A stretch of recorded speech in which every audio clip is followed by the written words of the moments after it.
So I have received a fair amount of requests to talk about this movie on my channel. And you know what? I am so glad that you guys asked me to talk about this because not enough people do.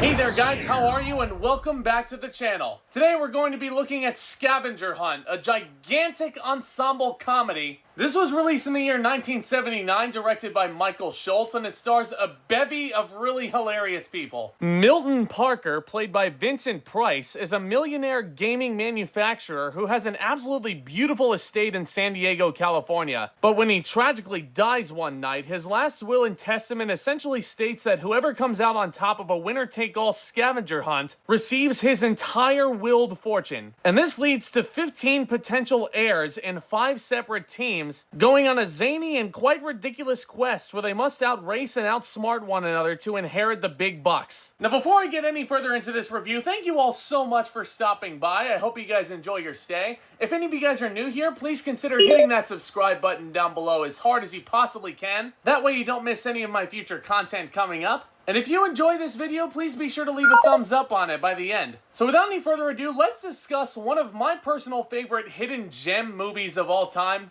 Scavenger Hunt. Now, a lot of you might remember I showed this Blu-ray off in my latest haul video, which you can check out on the channel right now. And I got a lot of requests even before that haul video to talk about this movie. And I'm really glad I've been receiving these requests because this movie is a hidden gem, guys. Because first of all, I don't really think this movie gets the attention or the credit it even deserves these days. This movie is a ton of fun, it's hilarious, and it's an extremely underrated comedy. Now, I said this in my Blu-ray haul video the other day, but I watched Scavenger Hunt a lot when I was younger. And I was very surprised, even when I was younger, to discover that there's barely any raunch in this movie. There's a couple of brief references near the very beginning of this film that suggest it's gonna be this really raucous, raunchy comedy, but that's not what this is at all. And I noticed a lot of my viewers compared it to the movie Rat Race, and some even compared it to Midnight Run. The latter one actually might be a little bit of a stretch as far as I'm concerned. But honestly, guys, this is one that I tend to go back to and revisit quite a lot. I still have a lot of fun with this movie. Yes, on the surface, just explaining that premise, it is an inherently silly idea. And clearly, critics did not exactly buy into this movie, as it received mostly negative reviews when it was released in theaters in 1979. Gene Siskel especially was incredibly harsh on this movie. Most critics didn't find it funny. I couldn't disagree with them more. I thought Scavenger Hunt was hilarious. Even after this latest rewatch that I had, there were still a lot of moments where I was busting up, even though I already knew what was coming. I'll give them this. A millionaire gaming aficionado dies and his estate goes to the winner of a game. It does not sound realistic in the least, but honestly, for an eccentric rich guy like Milton Parker, this was the only way to solve his will. And with that said, it still feels like a wholly realistic situation with extraordinarily high stakes. I think it's wonderful. To me though, what really makes Scavenger Hunt as special as it is are all the performances. Like I said, this is a gigantic ensemble cast with some of the funniest people to brace comedy in the 70s, all coming together to make this, and I feel like everybody filled their roles extremely well. The main villain of this movie is Milton's sister Mildred, played by the one and only Cloris Leachman, and she comes off very entitled to the fortune, mainly just based off of her blood relation. She comes off very spoiled, but this is very valid reasoning for a villain to do whatever it takes to win this game, and Cloris Leachman does really well here with this material.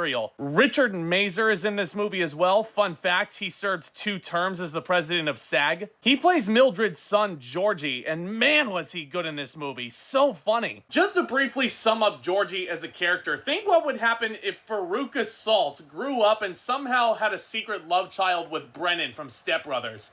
That's Georgie. A lot of people may randomly wonder, how do you make the most snot-nosed little pissant so lovable? Watch Georgie in Scavenger Hunt. That's how you do it. They killed Buzzy! They killed Buzzy! Rounding out the villains, we have Richard Benjamin playing Mildred's lawyer, Stuart Salsom. He has a lot of great moments to shine also. This includes an entire sequence in a bar with Meatloaf where he's beaten up almost to a bloody pulp.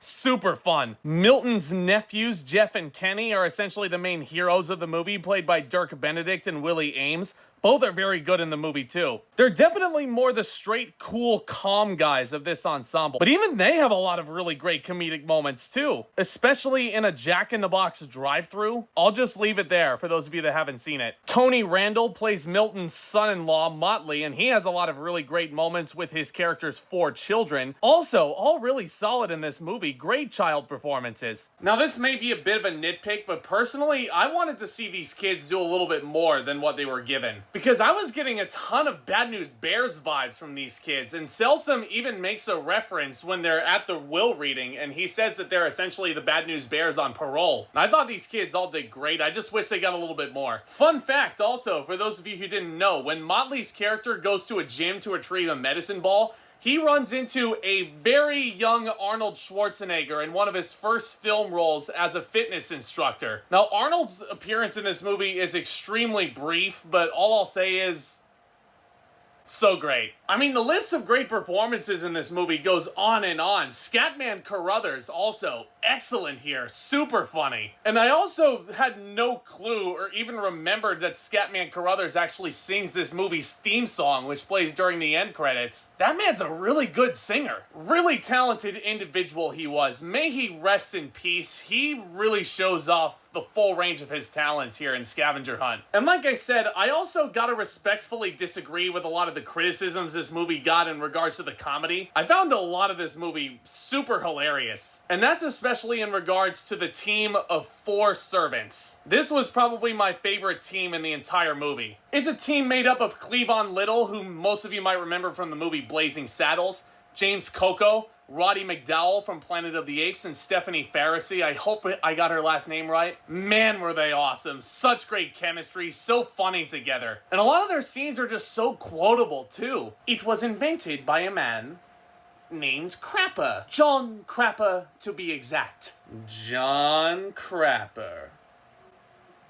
Also, you can't possibly overlook my favorite scene in the entire movie, which takes place in a grocery store. The most awkward armed robbery of all time. I have no hose! Oh, I can't see! Yep, that scene makes me laugh every single time. Obviously, you guys can tell I really enjoy Scavenger Hunt. This movie is a freaking blast. But I will say that Scavenger Hunt is not a perfect movie. Even though I have tons of fun memories watching this movie multiple times growing up as a kid, laughing at all these hilarious scenes, I do have to take off the rose-colored glasses, and for this video, I gotta look at this movie critically. Because Scavenger Hunt is not perfect. It does have some problems. My main issue with this movie is that certain teams won't certainly get enough attention in regards to their stories. And because there are so many teams, the movie does have to jump around back and forth between all these intertwining stories. And overall, I feel like it does fit together nicely, but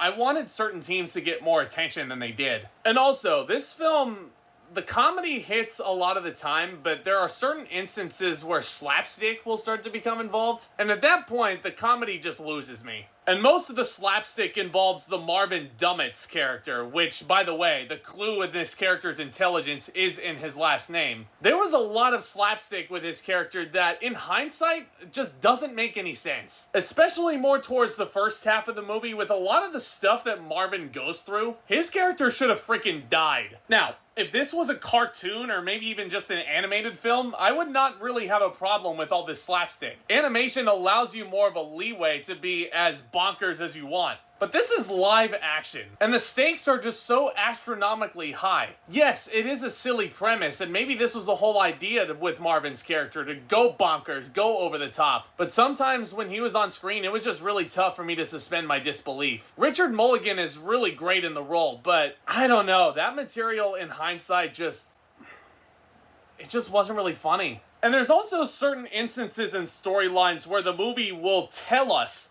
that things happen, but they won't necessarily show us how they happen. Mild spoiler, but the biggest example that I can give you guys of this sensation is the fact that every single team has to steal an ostrich from the San Diego Zoo. Like, it'll cut back and forth between these big car chases and going back to the zoo, and every single time an ostrich goes, but it never shows us how these ostriches go. Yeah, again, some implausibilities here. But I will admit, the zookeeper, freaking hilarious every single time it cuts back to him. Overall though, guys, despite its flaws on a most recent rewatch, Scavenger Hunt is still a lot of fun. It's a chaotic ride filled with carnage, and it's a damn good time. I'm gonna give Scavenger Hunt a B+.